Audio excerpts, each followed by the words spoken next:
تو میں نے دیکھا کہ وہ نابینا ہے، آنکھوں سے نظر نہیں آتا، لوگ ان کے پاس دعائیں کرانے آ رہے ہیں، اور فرماتے میں نے عجیب حال دیکھا، بیمار ترین شخص ان کے سامنے آ کے بیٹھا، حضور میرے لیے دعا کر دیں۔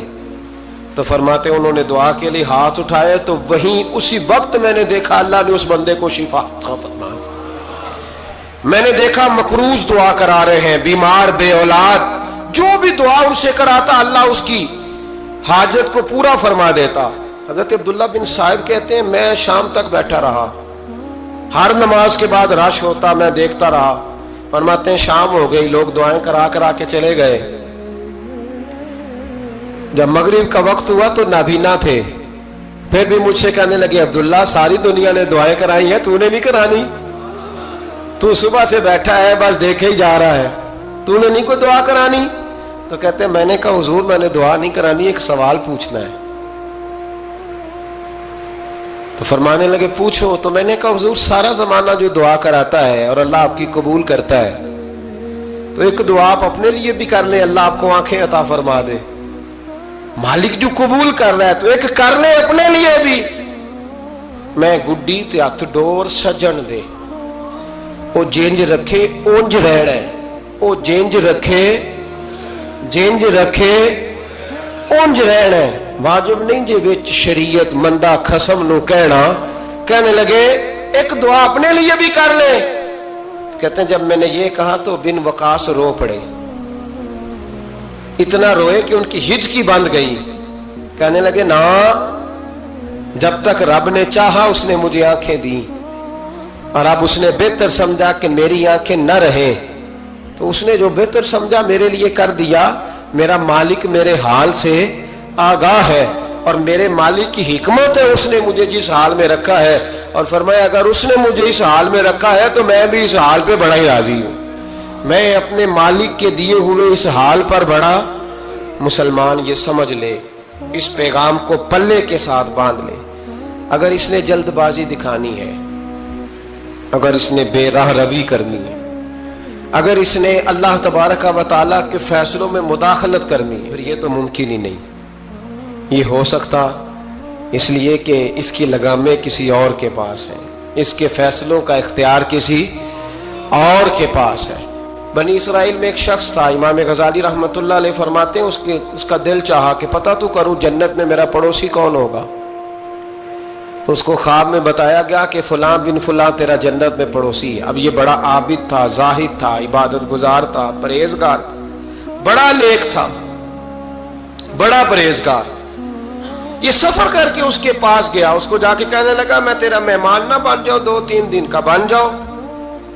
کہتے میں 3 دن اس کے ساتھ رہا، میں اس سے زیادہ نوافل پڑھتا تھا، زیادہ صدقات و خیرات کرتا تھا، زیادہ عبادات کرتا تھا، وہ تو میرے مقابلے میں کچھ بھی نہیں۔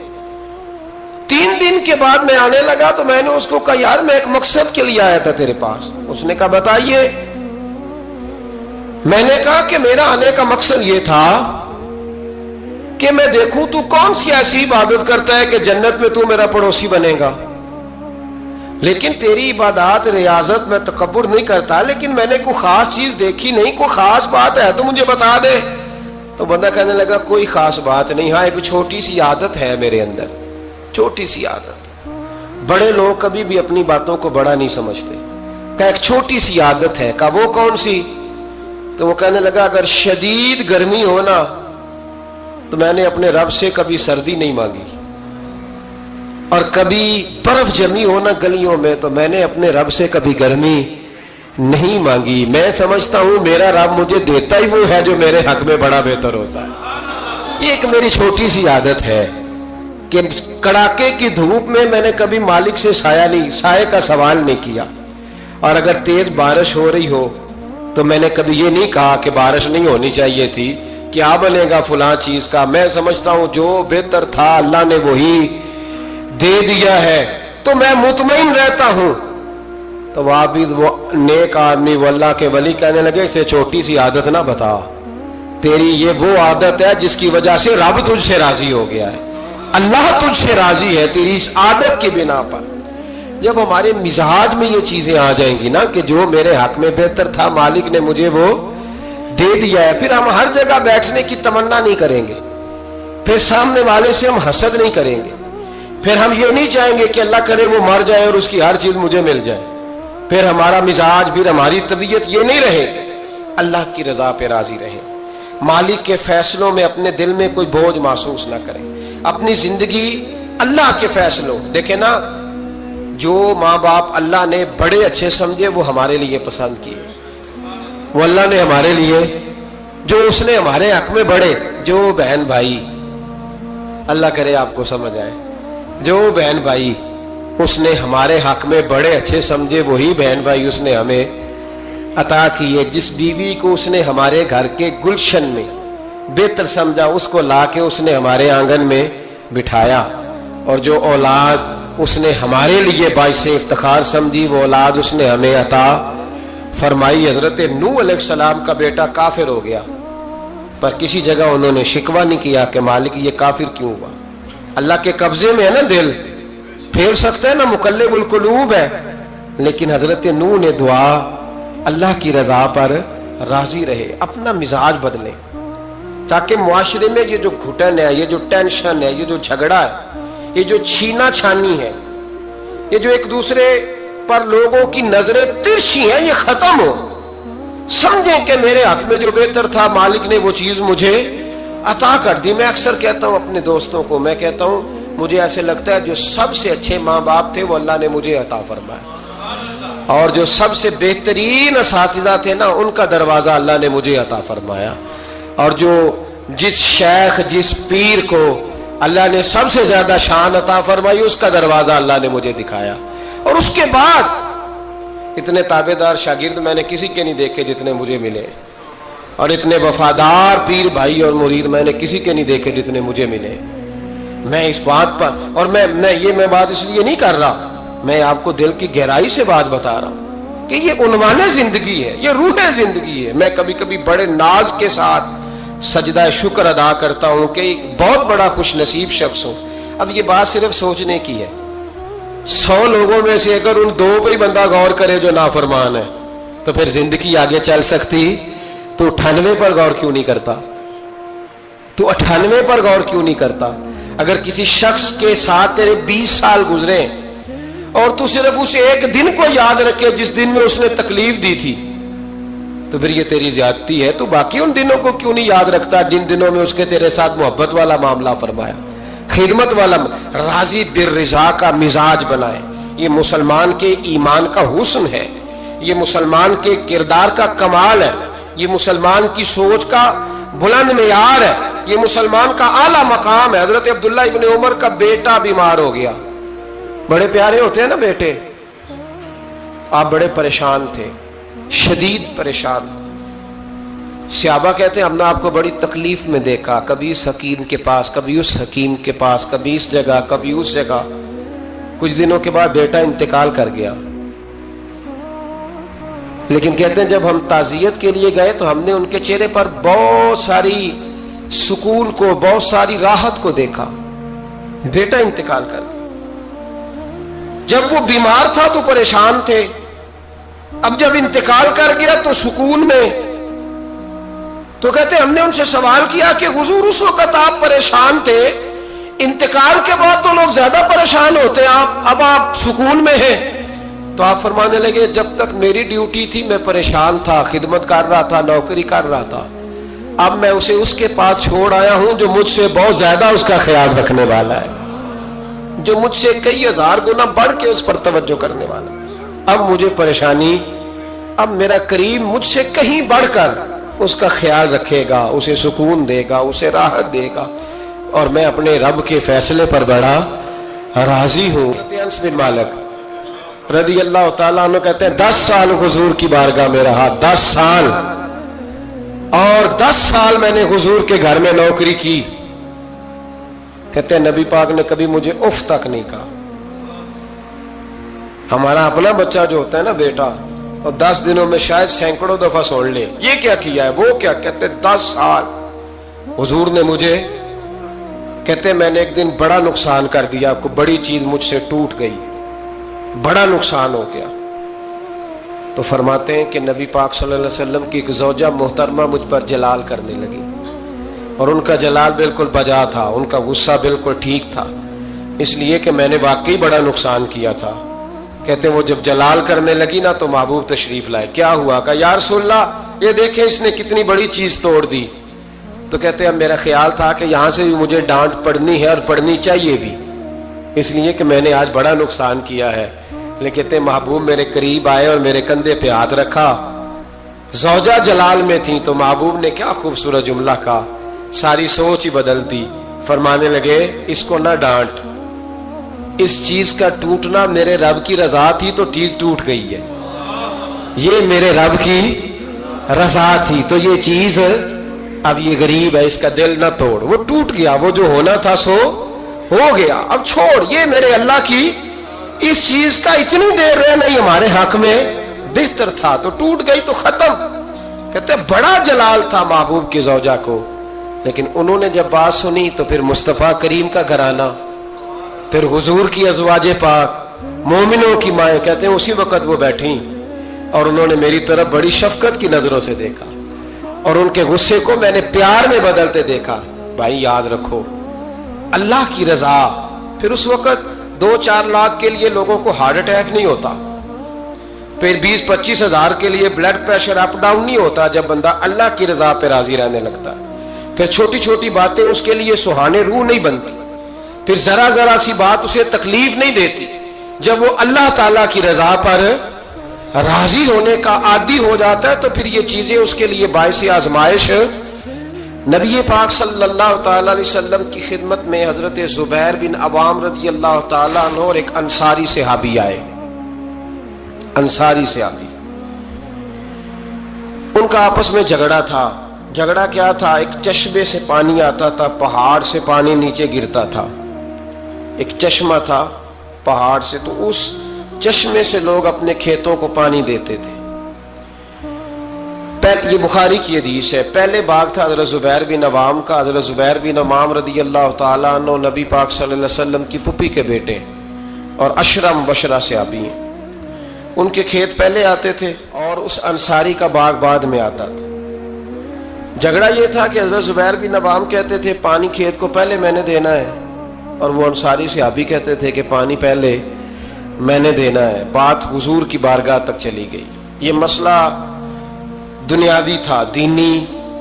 ہمارے ہاں لوگ کہتے ہیں کہ دینی مسئلہ مولوی صاحب بتائیں گے، دنیاوی چودھری صاحب بتائیں گے، وہ دین سے علیحدہ ہے۔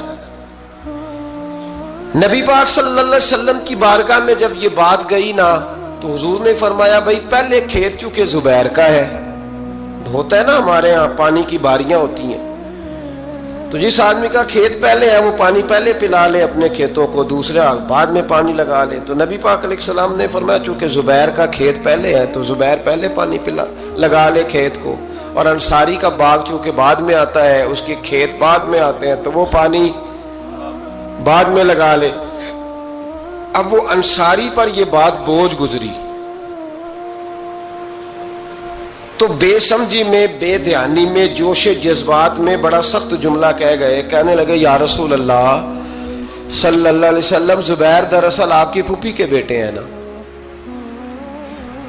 تو میں تو پھوپھی کا بیٹا نہیں، اس لیے آپ نے فوراً فیصلہ ان کے حق میں دیا ہے۔ محبوب تو ابھی کوئی جواب دیتے ہی اللہ کے قرآن نے بولنا شروع کر دیا، اور قرآن پاک کی آیت آئی، فرمایا فلا وربک لا یؤمنون حتی یحکموک فیما شجر بینہم۔ رب کریم نے فرمایا محبوب مجھے تیرے رب کی قسم یہ اتنی دیر تک مومن ہو ہی نہیں سکتے جب تک اپنے ہر معاملے میں تیرا فیصلہ قبول نہ کر لیں، جب تک ہر معاملے میں تیرا فیصلہ قبول نہ کریں اتنی دیر تک مومن ہو سکتے۔ اب اگلے لفظوں پہ غور کرتا ہے، فیصلہ بھی قبول کریں، اور اگلی بات کیا ہے؟ ارشاد فرمایا ثم لا یجدوا فی انفسہم حرجا مما قضیت، اور محبوب پھر جو تو فیصلہ کرے اس فیصلے میں یہ اپنے دل میں کوئی رکاوٹ بھی محسوس نہ کرے، اپنے دل میں کوئی رکاوٹ بھی، کان آنکھیں دل کھول کے سنے کیا کہہ رہا ہوں، نبی پاک کے کسی فیصلے پر اپنے دل میں کوئی رکاوٹ محسوس وَيُسَلِّمُ تَسْلِيمًا، دل سے حضور کے فیصلے مانے، نبی پاک کے فیصلے دل سے کوئی طبیعت میں رکاوٹ نہیں آنی چاہیے، ذرا برابر بھی کوئی رکاوٹ نہ آئے دل میں کہ حضور کا فیصلہ ایک طرف ہے اور میری بات ایک طرف، فوراً نبی پاک کا فیصلہ مانے، دل سے مانے، راضی بالرضا رہے۔ جب تک یہ کام نہیں ہوگا اتنی دیر تک ایمان مکمل۔ میرے نبی پاک صلی اللہ تعالی علیہ وسلم نے فرمایا کہ قیامت کے دن میری امت کا ایک گروہ ایسا ہوگا جسے اللہ تبارک و تعالیٰ اس طرح جنت میں پہنچا دے گا جیسے کوئی بندہ اڑ کے جنت میں چلا جاتا ہے۔ وہ جب جنت میں پہنچیں گے نا تو فرشتے ان سے پوچھیں گے تم نے حساب دیا؟ کہیں گے ہمیں تو پتہ ہی نہیں حساب کیا ہے۔ پل سے رات سے گزرے، کہیں گے خبر ہی نہیں پل سے رات کہاں ہے، تو یہاں کیسے آ گئے؟ کہیں گے اللہ کے فضل سے، اللہ کے فضل سے۔ تو کہا بتاؤ تو صحیح تمہاری نیکی کیا تھی؟ تو کہیں گے دو باتیں تھیں، ایک تو ہم اللہ کے حلال کو حلال جانتے تھے، رب کے حرام کو حرام جانتے تھے، اور دوسرا یہ تھا کہ ہم اللہ کے ہر فیصلے پہ راضی رہتے تھے، اللہ کے ہر فیصلے پہ۔ تو جو رب کریم کی رضا پہ راضی رہے پھر اسے کسی حساب کتاب کا سامنا نہیں کرنا پڑے گا، پھر اسے پل سے رات کی دشوار گزار گھاٹیوں کا سامنا نہیں کرنا پڑے گا۔ شرط یہ ہے کہ وہ اللہ کی رضا پہ راضی رہے، وہ اللہ کے فیصلے کو بصیر و چشم مانے، وہ عاجزی اور انکساری کے ساتھ گردن جھکا دے اپنے مالک کے فیصلوں پر، جھکا دے۔ اللہ نے حضرت ابراہیم کو اولاد نہیں دی، پھر زمانے کے بعد دی، پھر دینے کے بعد کہا کہ جاؤ وادی غیر ذی زرع ان میں چھوڑ کے آؤ۔ سخت گرمیاں ہو جائیں تو لوگ بچوں کو اسکول نہیں بھیجتے، چھٹیوں کا اعلان ہو جاتا ہے، لیکن حضرت ابراہیم چھوڑ آئے بچہ۔ اور بچہ، ایک تو بچہ اللہ تعالیٰ روٹین میں دیتا ہے تو اس کی قدر و منزلت اور ہوتی ہے، اور ایک بندہ بڑی دعاؤں التجاؤں خواہشات کے بعد لیتا ہے، اس کی قدر و منزلت۔ وہ بچہ جو بڑی دعاؤں کے بعد لیا، کہا چھوڑ آؤ، کوئی کھانا نہیں، پانی نہیں، دانا نہیں، حضرت ابراہیم چھوڑ آئے۔ 13 سال اکٹھے رہنے کی اجازت نہ ملی، اور جب اجازت ملی تو کہا اب چھری اٹھاؤ اور بیٹے کی گردن پہ چلا دو۔ آپ اس کو آسان کام سمجھتے ہیں؟ اتنی تسلیم و رضا، ہر فیصلے پہ راضی ہونا، ہر فیصلے پہ۔ یہاں ہمارا حال یہ ہے کہ 2 منٹ کے لیے تکلیف آتی ہے تو لوگ واویلا کرتے، شور بچاتے، کفر بولتے۔ ہر آدمی آپ اس کو ٹٹول کے دیکھیں تو کہتا ہے سب سے تکلیف میں ہی ہوں۔ کس سولی پہ لٹکے ہوئے ہم؟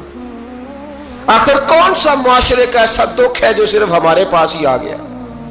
ہر آدمی کہتا ہے مجھے نہ چھیڑنا، سب سے زیادہ غمگین میں ہی ہوں۔ بھائی بتا تو صحیح نا کہ آخر کون سی ایسی چیز ہے جو مالک نے تجھے عطا نہیں فرمائی؟ لیکن ہماری آزمائشیں ہیں، ہمارے جملے ہیں، ہماری گفتگو ہے کہ ان سے شکوہ چھلکتا ہے، ان سے شکایتیں ٹوٹ ٹوٹ کے نیچے گرتی ہیں۔ ہم یہ سوچتے ہی نہیں کہ ہمیں نہیں پتا ہمارے حق میں بہتر کیا ہے، ہمارے رب کو پتا ہے کہ ہمارے حق میں بہتر کیا ہے۔ اس لیے لوگ شکایت نہیں کرتے تھے، آج ہر بات پر شکایت ہے، ہر بات پر لوگ شکوہ کرتے ہیں، اور ہر بات پر لوگ اللہ تبارک و تعالیٰ کی بارگاہ ناز کے نافرمان بنتے ہیں۔ اور پھر سوال کیا، یا اللہ تو راضی ہو جا، یا اللہ تو۔ اور اللہ کیا فرماتے ہیں موسیٰ اپنی قوم سے کہو یہ مجھ سے راضی ہو جائے، میں بھی ان سے راضی ہو جاؤں گا۔ حضرت رابعہ بصری رحمت اللہ تعالی علیہ نا طبقہ صوفیاء میں ایک بڑی منفرد حیثیت رکھتی ہیں، علیحدہ ایک مقام ہے، اور ان کی زندگی بتاتی ہے کہ اللہ کی معرفت اور رب تبارک و تعالیٰ کا قرب صرف مرد کے لیے خاص نہیں، اگر عورت بھی توجہ کرے تو اللہ اسے بھی خزانے کھول کے عطا فرماتا ہے، اسے بھی اللہ خزانے کھول۔ حضرت رابعہ بصری اکثر نہ اولیاء اللہ کی مجالس میں جا کے بیٹھتی تھیں، بیٹھتی پردے کے اندر تھیں لیکن بیٹھا کرتی تھیں۔ جو لوگ اس رستے کے مسافر ہوتے ہیں وہ بات کو سمجھتے ہیں کہ یہ گہرا معاملہ ہوتا ہے، کسی جگہ سے کوئی ایسی چیز ملتی ہے جس کو فوری طور پر طبیعت اور نفس قبول نہیں کرتا، لیکن جو صوفیاء ہوتے ہیں نا، سالکین طریقت، معرفت کے رستے کے مسافر، وہ چونکہ مسافر ہوتے ہیں تو انہیں جو بندہ بھی منزل کا رستہ بتاتا ہے وہ اس کی بات غور سے سنتے ہیں، اعتراضات نہیں کرتے، شکوے نہیں کرتے، بن کے نہیں بیٹھ جاتے۔ ہمارے زمانے میں مسافر نہیں ہیں طریقت کے. ہمارے زمانے میں یہاں مرید کامل ہے یا پھر پیر ہے جو مطلق العنان ہے, جن کے سامنے جو سوال ہی نہیں پیدا ہوتا کسی اور کی بھی سنے, ممکن نہیں. حضرت رابعہ بصری بیٹھی تھی. حضرت سفیان ثوری بہت بڑا نام ہے, یہ وہ شخصیت ہے کہ جب جایا کرتے تھے تو اولیاء اللہ کھڑے ہو کے ان کا استقبال کرتے تھے. بغداد میں اتنا بڑا درجہ تھا ان کا. حضرت جعفر بن سلیمان بھی بیٹھے تھے, سفیان ثوری بھی بیٹھے تھے. تو حضرت سفیان ثوری دعا مانگنے لگے. جناب رابعہ بصری پردے کے اندر بیٹھی ہوئی تھی, دعا مانگنے لگے, اے اللہ مجھ سے راضی ہو جا, اے اللہ مجھ سے راضی ہو جا, اے اللہ مجھ سے. دیر تک دعا مانگتے رہے تو بی بی صاحبہ, مائی صاحبہ اندر سے بول پڑی ناراض ہو کے, کہنے لگی بس کر سفیان, کیا دعا مانگ رہا ہے تو, کب سے میں سن رہی ہوں, بس کر. کیا ہوا, تو کیوں ناراض ہوتی ہے؟ فرمانے لگی سفیان تو نے ایک بار بھی کہا میں نے برداشت کیا, دوسری بار بھی کہا, بتائیے دعا ٹھیک ہے کہ نہیں ان کی؟ اے اللہ تو مجھ سے راضی ہو جا. اس دعا پہ ناراض ہوگی مائی صاحبہ. کہنے لگی تو نے ایک بار بھی مانگی تو میں چپ رہی, دوسری بار بھی مانگی تو اب تو چپ ہی نہیں کر رہا, بس کر. تو حضرت سفیان کہنے لگے چل میری اصلاح کر دے. تو مائی صاحبہ کہنے لگی تو یہ تو کہہ رہا ہے یا اللہ راضی ہو جا, یا اللہ راضی ہو جا, پہلے تو بتا تو اللہ سے راضی ہے؟ پہلے اپنے نفس پر نظر ڈالنا, تو راضی ہے؟ روز نہیں مانگتا کہ 2 کروڑ چاہیے, 6 کروڑ چاہیے انسان کا نفس. روز نہیں کہتا بڑی گاڑی چاہیے, روز نہیں کہتا میرے بھی ٹھاٹ باٹ ہو, میں بھی بڑی گاڑی میں کھڑے ہو کے لوگوں کو ہاتھ لہرا کے لیڈر بنوں. روز نہیں کہتا میرا بھی بڑا نام ہو. پہلے بتا نا تو راضی ہے؟ حضرت سفیان ثوری نے جب بات سنی تو جھگڑا نہیں کیا, بلکہ اللہ اکبر کہا, چیخ مار کے رونے لگے. کہنے لگے رابعہ تو سچ کہتی ہے, ابھی تو میں اس منزل تک نہیں پہنچا کہ میں رب سے راضی ہو جاؤں تو میں اسے راضی کرنے چلا ہوں, تو سچ کہتی ہے. قریب ہی حضرت جعفر بن سلیمان بیٹھے تھے, وہ بی بی رابعہ کے پاس گئے. کہنے لگے مائی صاحبہ مجھے تو بتا دے آخر بندہ اللہ سے راضی ہوتا کب ہے, یہ منزل شروع کب ہوتی ہے؟ تو آپ فرمانے لگے اس وقت کہ بندے کا جو حال نعمت ملنے پہ ہوتا ہے نا, جب وہی حال اس کا مصیبت آنے پہ ہو تو پھر سمجھو وہ اپنے رب سے راضی ہو گیا ہے. پھر وہ اپنے رب سے, یہاں لوگ راضی نہیں ہیں, نہ شریعت کے حکم پر راضی ہیں معاذ اللہ, نہ دین کے آنے پر راضی ہیں, نہ نفاذ شریعت پر راضی ہیں, نہ لوگ اپنے ہر معاملے میں. دیکھیں نا کبھی کبھی تکلیف ہوتی ہے, کئی دفعہ لوگ بات پوچھنے آتے ہیں تو دل کرتا ہے انہیں ڈانٹ چھڑک دیں. طلاق کا مسئلہ پوچھنے کے لیے لوگ عالم کے پاس آ جائیں گے, طلاق کا مسئلہ پوچھنے.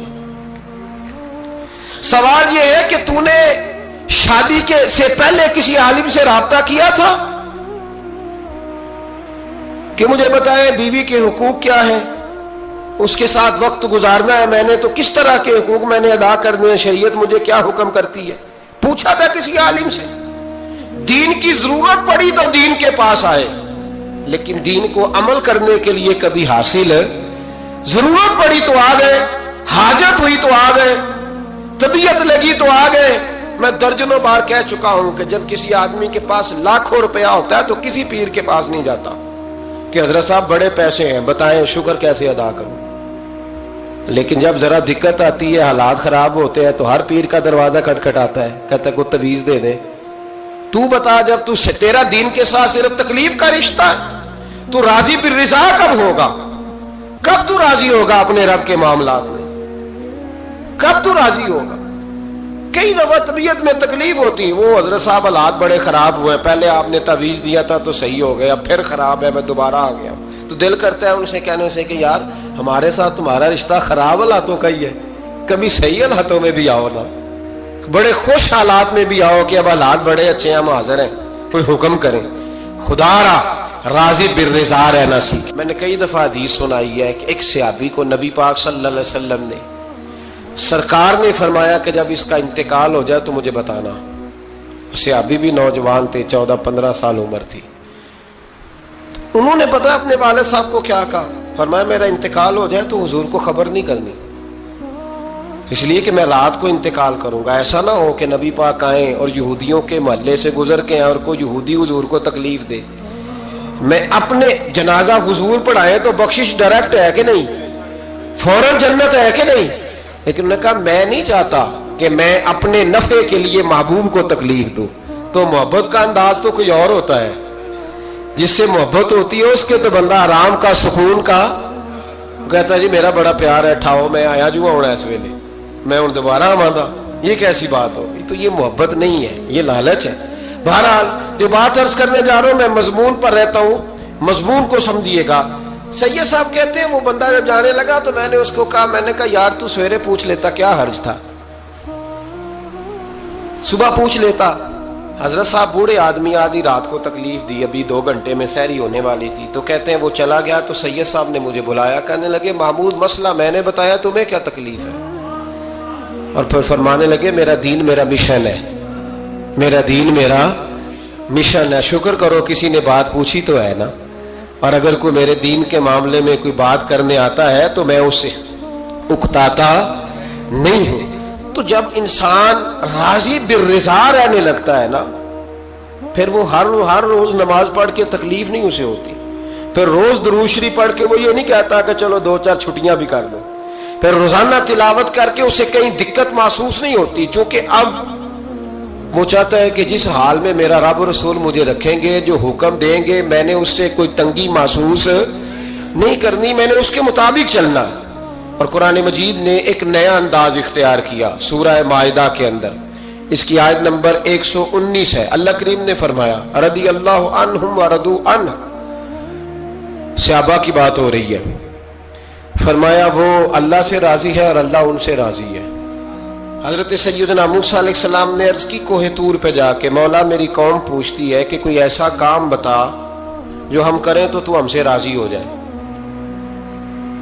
حضرت موسیٰ کی قوم کا خیال تھا کہ تہجد کا حکم آئے گا تو پڑھیں گے, صدقات کا حکم آئے گا تو دیں گے, جہاد کی بات ہوگی تو کریں گے. کچھ جو نیک لوگ تھے ان میں سے انہوں نے یہ پیغام دیا کہ مالک ہمیں بتائے کہ وہ کس کام پہ راضی ہوتا ہے, ہم وہ کام کریں تاکہ اللہ ہم سے راضی ہو جائے. حضرت موسیٰ کلیم کہتے ہیں میں نے عرض کی مولا میری قوم پوچھتی ہے کہ کون سا ایسا کام کریں کہ تو راضی ہو جائے.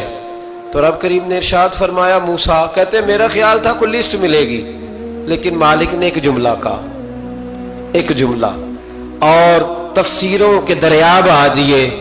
عرش کے مالک نے فرمایا موسیٰ ان سے کہو جا کے کہ وہ مجھ سے راضی ہو جائے, میں ان سے راضی ہو جاؤں گا, مجھ سے راضی ہو جائے. بندے اللہ سے راضی ہی نہیں راضی ہوتے. امام غزالی سے کسی نے پوچھا تھا, امام غزالی سے, کہ حضور اللہ کا بندے سے راضی ہونا کمال ہے یا بندے کا اللہ سے راضی ہونا کمال ہے؟ تو امام غزالی مسکرائے, فرمانے لگے رب تو بڑا ہی مہربان ہے, وہ تو بڑی جلدی راضی ہو جاتا ہے. وہ تو مسجد میں آ کے توبہ کرے تو اللہ راضی, کسی یتیم کے سر پہ ہاتھ پھیرو تو اللہ راضی, وہ تو کسی اندھے کو رستہ دکھایا تو اللہ راضی ہو گیا, وہ تو طوائف نے کتے کو پانی پلایا تو اللہ. امام صاحب فرمانے لگے یہ بندہ ہے جو اللہ سے راضی نہیں ہوتا. جس کے پاس اولاد نہیں وہ کہتا ہے چلو ایک بیٹی مل جائے تو میں راضی ہوں, بیٹی مل گئی تو کہتا اب ایک بیٹا بھی ملے تو پھر راضی ہوں, پھر کہتا ہے یہ دونوں اچھی تعلیم حاصل کر لے تو پھر میں راضی ہوں, پھر کہتا ہے یہ بہت زیادہ پیسے کمائے تو پھر میں راضی ہوں. بہرحال راضی ہوتا, لیکن جو راضی ہو جاتا ہے نا, اللہ اکبر, جو اللہ سے راضی سکھی بڑا رہتا ہے, سکون میں بڑا رہتا ہے, مطمئن بڑا رہتا ہے. جو سمجھ لیتا ہے نا کہ جو میرے رب نے بہتر سمجھا وہ میرے اللہ نے مجھے.